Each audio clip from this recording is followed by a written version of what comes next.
시편 107편 20절 말씀입니다.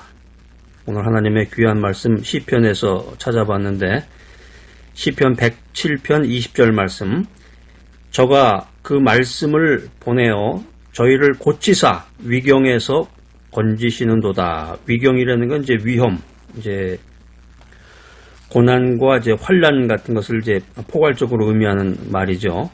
말씀을 보냈다고 그랬어요. 시편 107편에 보면은 저가 그 말씀을 보내요. 말씀을 보냈다는 거죠. 고치사, 고치는데 말씀으로 고치셨다. 말씀으로 건지셨다라고 하는 것입니다. 하나님의 말씀은 치유의 능력이 있다라고 하는 것입니다. 여러분 이 사실을 믿어야 되겠습니다. 하나님의 말씀은 치유의 능력이 있다. 한번 따라서 해보세요. 하나님의 말씀은 치유의 능력이 있다. 이 말씀을 시편 107편 20절 말씀을 읽으면서 말씀을 선포하고 말씀을 믿고 말씀대로 기도할 때 하나님의 그 치유가 나에게 임하고 또 내 가족에게 임하고 내 친척에게 임하고 내 주변에 있는 사람들에게 하나님의 은혜가 충만할 줄로 믿습니다.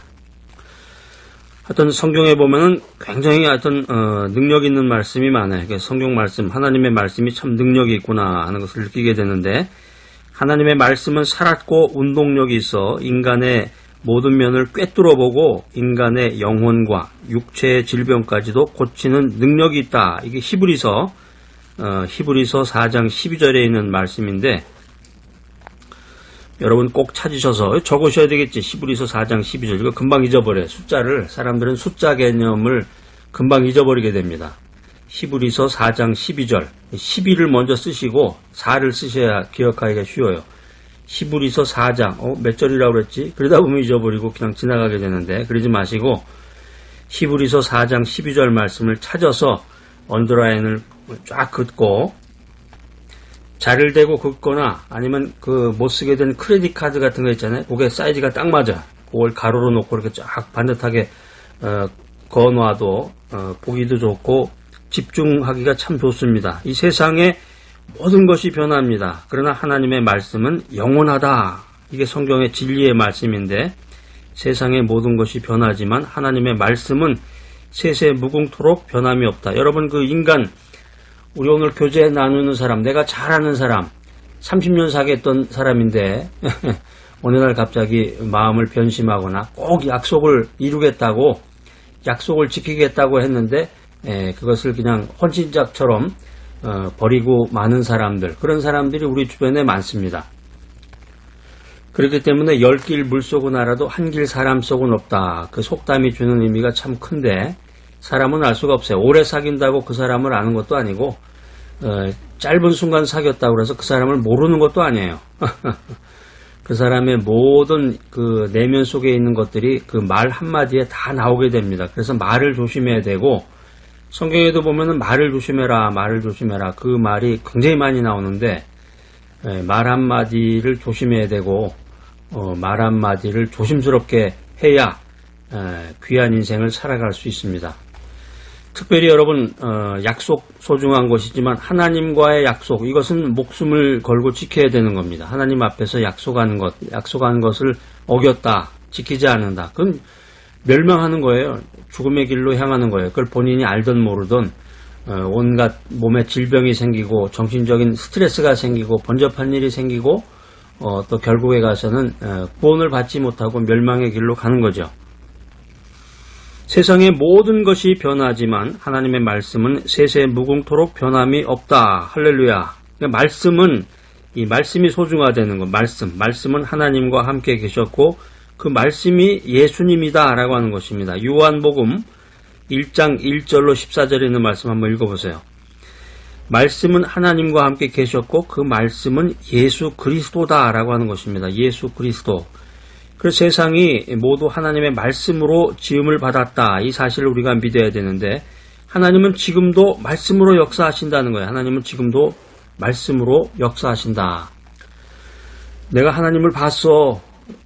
주님께서 하얀 천사와 같은 옷을 입으시고 내 앞에 나타나시는 것을 봤어. 이게 뭐 간증 집회 같은 데 가면 그런 내용 많이 얘기하는데 아주 새빨간 거짓말이에요. 하나님은 영이시기 때문에 우리가 이 실질적으로 우리의 그 육체적인 눈을 가지고 보는 건 아니죠. 하나님은 영이시다. 우리가 영적으로 은혜를 받음으로 하나님의 임재하심을 느끼게 되고, 여기 지금 말씀드린 것처럼 하나님이 말씀으로 함께 하신다면 그래. 말씀으로. 그러니까 우리가 말씀을 읽을 때, 우리가 성경 말씀을 읽을 때, 말씀을 들을 때 하나님이 함께 하신다. 하나님은 지금도, 여러분이 지금 이 메시지 들으시는 이 순간에도 하나님께서 함께 하신다, 임재하신다, 역사하신다. 이걸 믿어야 된단 말이에요. 이건 뭐 기초 중에 기초인데, 그러니까 기본이 엉망이 된 사람들이 많습니다. 이 기초가 흔들리게 되면은 모래 위에 지은 집처럼 바람 한번 휙 불면 그냥 야르르 하니 무너져 버리는 거예요. 믿음의 사람은 하나님의 말씀이 어떤 병도, 어떤 육체적인 병도, 어떤 정신적인 병도, 어떤 영혼의 병도 치료하는 이 어빌리티가 있다, 능력이 있다. 이걸 알아야 된다라고 하는 것입니다. 하나님의 말씀은 치유의 능력이 있다. 이게 이제 성경에 있는 말씀을 여러분들이 쉽게 접근할 수 있도록 제가 3가지 약으로 처방을 해서 드리겠습니다. 여러분 잘 적어 놓으셨다가 그 약의 내용을 잘 처방전을 잘 보관하셔야 되겠죠. 이제 구약을 먼저 드립니다. 구약. 이제 제가 드리는 약은 이제 구약과 신약인데, 약이죠? 구약, 신약. 아주 명약 중에 명약이 구약과 신약인데, 먼저 구약 시편 107편 20절 말씀입니다. 하나님의 말씀은 치유의 능력이 있다. 저가 그 말씀을 보내어 저희를 고치사 위경에서 건지시는도다. 처음에 말씀드렸던 그 내용인데, 위경에서 구해내는 능력이 있다는 거죠. 하나님의 말씀이. 그 다음에 두 번째 약은 구약인데요. 출애굽기 15장 26절 말씀입니다. 가라사대 너희가 너희 하나님 나 여호와의 말을 청종하고 나의 보기에 의를 행하면, 내 계명에 귀를 기울이며 내 모든 규례를 지키면 내가 애굽 사람에게 내린 모든 질병의 하나도 너희에게 내리지 아니하리니 나는 너희를 치료하는 여호와임이니라. 핵심은 말씀을 들어야 된다는 거죠. 말씀을 들어라 하는 거예요. 말씀을 자꾸 들어야죠. 성경에 보면 믿음이라고 하는 것은 말씀을 들음으로 믿음이 생기고, 들음으로 말씀이 견고해진다고 그랬어요. 자꾸 말씀을 듣고 성경 말씀을 또 찾아서 언더라인도 하시고 자꾸 말씀을 묵상하고 큐티해야 되겠습니다. 하나님의 말씀은 치유의 능력이 있다. 3번째 약은 이제 신약에서 하나 드리면 마태복음 17장 18절 말씀입니다. 이 예수께서 꾸짖으시니 귀신이 나가고 아이가 그때부터 나으니라. 예수님의 말씀으로 치유를 받는다는 거예요. 우리가 무슨 문제가 생기면 기도를 하게 되는데, 무작정 기도를 하게 되는데, 그것도 굉장히 능력이 있는 아주 귀한 시간입니다. 그렇지만 더 중요한 것은 말씀을 선포하라, 말씀을 읽고 들으면서 믿음 가운데서 기도하라고 하는 것입니다. 자, 그래서 하나님의 말씀을 의지해야 되는데, 이 치료의 능력이 있는 하나님의 말씀을 의지할 때 능력이 나타난다라고 하는 것입니다. 우리가 세상 살다 보면은 사람을 의지하게 되죠. 가족을 의지하게 되고, 친척을 의지하게 되고, 또 오래 사귄 친구, 30년, 40년 사귄 친구 의지하게 되잖아요. 내 주변에 있는 사람들을. 그렇지만 사람은 변심하게 되고, 사람의 말은 믿을 수가 없는 것입니다. 그렇지만 하나님의 말씀을 의지할 때 그 가운데서 어빌러티가 나타난다는 거예요. 능력과 기적이 나타난다. 이게 이 말씀을 의지한다라고 하는 것은 쉽게 말하면 말씀에 순종하는 것을 말하는 거예요. 구약 시대에 이 아람 왕의 군대 장관인 나만이라는 사람이 있었습니다. 아주 굉장히 유명한 사람인데, 여러분들이 어렸을 때부터 교회에 나갔으면은 이 이야기를 굉장히 많이 들었어요. 근데 교회 다닌 지 얼마 안 된 사람들은 이 이야기가 낯설을 수가 있는데 자꾸 들으셔야 돼. 이야기를 자꾸 듣다 보면은 그 이야기 속에서 주님을 만나게 되고, 이야기 속에서 주님의 은혜를 체험하게 됩니다. 이 구약 시대에 이 아람 왕의 군대 장관 나아만이라는 사람이 있었는데, 나아만은 큰 용사라고 성경에 기록되어 있습니다. 그런데 문둥병이 걸렸단 말이에요. 문둥병. 그래서 문둥병을 고치려고 하나님의 사람 엘리사에게 나왔습니다. 엘리야가 있고 엘리사가 있죠. 그러니까 엘리사는 이제 엘리야의 제자인데, 하나님의 사람 엘리사에게 나아가서 좀 부탁을 했어요. 좀 살려주세요. 제 병을 좀 낫게 해주세요. 엘리사가 이 나아만에게 말하기를 요단강에 가서 7번 몸을 담거라 이렇게 명령했습니다. 이게 이제 한 나라의 장관이었던 나아만이었는데 나아만이 그 말씀에 순종했다는 거죠. 말씀에 순종해서 요단강에 가서 7번 몸을 담갔더니 그의 살이 어린아이의 살같이 깨끗하게 되었다. 이게 열왕기하 5장 1절 14절에 이 귀한 말씀이 기록이 되어 있습니다. 여러분 한번 찾아서 꼭 읽어보세요. 하나님의 말씀을 의지할 때 그 능력이 나타난다라고 하는 것입니다. 이 믿음이 없는 사람은 이제 요단강을 찾아가서 요단강이 도대체 어디냐? 성지순례 같은 데 가가지고 요단강에 찾아가서 요단강에 가서 7번 몸을 담그면 이 엘리사가 얘기했던 것처럼 나만의 그 문둥병이 낫구나. 이걸 나도 체험을 해봐야 되겠다. 그래가지고 들어가는 사람이 있는데 물론 귀한 행동입니다. 그렇지만 이 요단강에 7번 몸을 담근다는 것 자체에 의미가 있는 게 아니에요. 이거보다는 말씀에 의지하는 거죠. 말씀. 이 엘리사는 하나님의 말씀을 대언하는 사람이니까 하나님의 말씀에 대언하는 엘리사의 말, 곧 하나님의 말씀에 의지할 때 능력이 나타난다고 하는 것입니다. 성경에 보면 또 재미있는 내용이 하나 나와요. 보면은 그 엘리사가 있는데 그 애들이 그 엘리사가 지나가니까 애들이 놀려요. 엘리사를 보고 저 대머리라 그러면서 막 놀려대.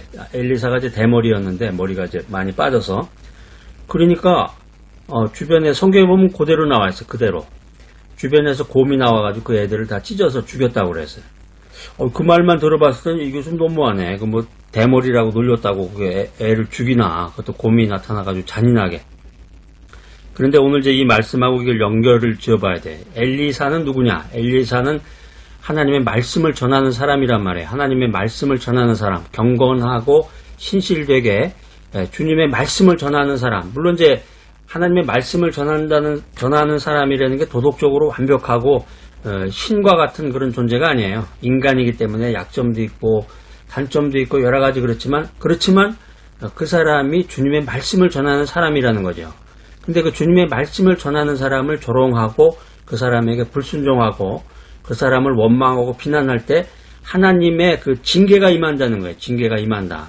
그 모든 것의 핵심은 뭐냐면은 하나님의 말씀을 의지할 때 능력이 나타나는데 하나님의 말씀을 전하는 사람을 우습게 본다든가 함부로 비판하면 안 된다는 거죠. 요즘에 현대교회에서는 그 목사를 아주 우습게 보는 경향이 많잖아요. 목사를 먹사라고 하기도 하고 그게 이제 아마 목사님들이 이제 가면은 대접을 하니까 식사 대접을 하니까 그리고 돈을 안 내잖아요. 목사님들.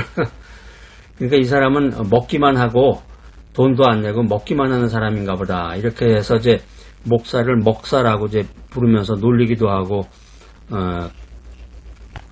그 목사님의 권위가 이제 땅으로 떨어졌잖아요. 지금 보면 다 그렇게 됐어요. 그러니까 이게, 그 목사를 비난하고 원망하는 사람들의 이야기나 그 배경 스토리를 들어보면 그럴듯하고 맞는 말이에요, 모두가. 왜 그러냐면은 그렇게 비난받을 만한 짓을 한 사람들이 많이 또 나타났으니까, 뉴스상이나 요즘 이제 커뮤니케이션이 발달이 돼서 그게 금방 퍼지잖아요. 잘못된 거나 그 비리, 도덕적인 것이나 뭐 여러 가지 그런 것들이 퍼지게 되는데, 근데 이걸 좀 잠깐 뒤집어 보면은 뭐 모든 목사가 100명 있는데 100명의 목사가 모두가 다 그런 사람이냐? 그런 건 아니고 일부의 목사만 그런 것이고, 그런 사건을 통해서 모든 목사를 비난하고 목사의 권위가 땅에 떨어졌다. 이건 뭐냐면은 하나님의 말씀이 전파가 되지 않는단 말이에요. 선포를 할 수가 없고, 하나님이 영이신데 하나님이 갑자기 나타나가지고 사람들에게 마이크 잡고 주님의 말씀을 전할 수가 없잖아요. 하나님이 기도하는 자에게 함께해서 그를 통해서 주님의 말씀을 전하는 건데, 그를 통해서 전하는 그 목회자들의 권위가 땅에 떨어졌어. 어떻게 된다는 거예요, 이게? 말씀의 권위가 없고 말씀을 전할 수가 없고 말씀이 선포가 되지 않으니까 말씀을 의지할 수 없고, 그러니까 하나님의 능력이 나타나지 않는 거예요. 자, 오늘 이 메시지 들으신 여러분들은 함부로 목회자나 이 귀한 주의 종도를 비난하지 마시기 바랍니다.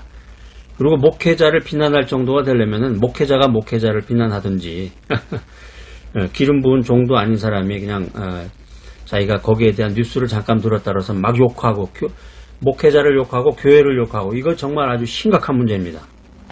요즘 아주 유행해. 이 세상의 유행이 교회 욕하는 게 유행이에요. 교회가 잘못됐다 그러면서 그냥 막 또 교회가 잘못됐다는 뉴스도 나오고 모든 사람들이 손가락질을 하는데 아니 교회의 머리가 누굽니까? 교회의 머리가 예수 그리스도라고 성경에 선포하고 있는데 교회를 욕한다는 것은 곧 예수님을 욕보이는 건데 말을 삼가야 돼. 말을 조심해야 돼. 말을 조심해야 돼. 말이 씨가 되는 거고 그 말이 곧 자기 자신의 그 속에 있는 모든 인격을 대변하는 건데 믿음의 길을 가겠다고 하는 사람은 뭐 다른 세상 사람들이야 뭐 욕을 하든 원래 세상은 교회를 욕하고 주님을 욕보이는 그런 무리들이지만은 믿음의 길을 가겠다. 예수 그리스도를 믿음의 주로 견고히 믿고 있는 사람들은 조심해야 된단 말이에요. 목회자를 비난하거나 교회에 대해서 손가락질할 때는 정말 조심해야 된다. 이 말씀을 제가 여러분에게 드리고 싶습니다. 이 세상에 그냥 막 가는 거예요. 막 가는 거야.